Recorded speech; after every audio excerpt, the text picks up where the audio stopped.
ഒരു മീൻ വറുത്താ ബാമേച്ചി? ഇല്ല, ഉള്ളത് കൂട്ടി കഴിച്ചാ മതി. അല്ല, മഹേട്ടൻ പണ്ട് ഡീസന്റ് ആയിരുന്നു, അങ്ങനെ എപ്പോഴും ഡീസന്റ് ആയിക്കൊള്ളുന്നില്ലല്ലോ. അല്ലെ പിന്നെ ആ കുട്ടി സാന്ദ്രം കാണിച്ചു വരുന്ന മഹേട്ടൻ വെറുതെ നിന്ന് നടക്കണത്. ഒരു മീൻ വറുത്താ ബാമേച്ചി? ഇവിടെ വല്ലപ്പോഴുള്ള മീൻ വറുക്കുള്ളൂ. കമലമ്മേ, ലക്ഷ്മണൻ ഒരു മീൻ വറുത്ത് കൊടുക്കൂ. അതന്നെ ഞാനും പറയണേ. മഹേട്ടൻ എന്തിനു നിന്ന് കൊടുക്കണേ? ഇപ്പോഴത്തെ കാലമാണ്, ചീത്തപ്പേരുണ്ടാവാൻ അധികം നേരമൊന്നും വേണ്ട. ചേച്ചേ, അത് ബാമേച്ചി പറയരുത്. ആ കുട്ടി ആ ടൈപ്പൊന്നല്ല, ഒരു ആരോരില്ലാത്തൊരു അനാഥ കുട്ടി. അത് ഇവിടെ ഒരു കോഴിക്കുഞ്ഞിന്റെ പോലെ ഓടിച്ചാടി നടക്കാണ്. നമുക്കൊരു രസല്ലേ അല്ലേ കമലെടുത്തി? നീ ആ മീൻ വറുത്ത് അടുക്കളയിൽ കൊണ്ടുവയ്ക്ക്.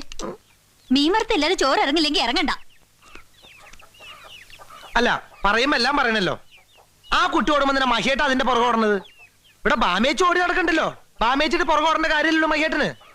സ്നേഹത്തോടുള്ളൊരു നോട്ടം, ഊണി കഴിച്ചോ എന്നൊരു ചോദ്യം, അതൊക്കെ ആഗ്രഹിക്കണ്ടാവില്ലേ ബാമേച്ചി? എന്തെന്തു മോഹങ്ങളായിരുന്നു, എത്ര കിനാക്കളായിരുന്നു.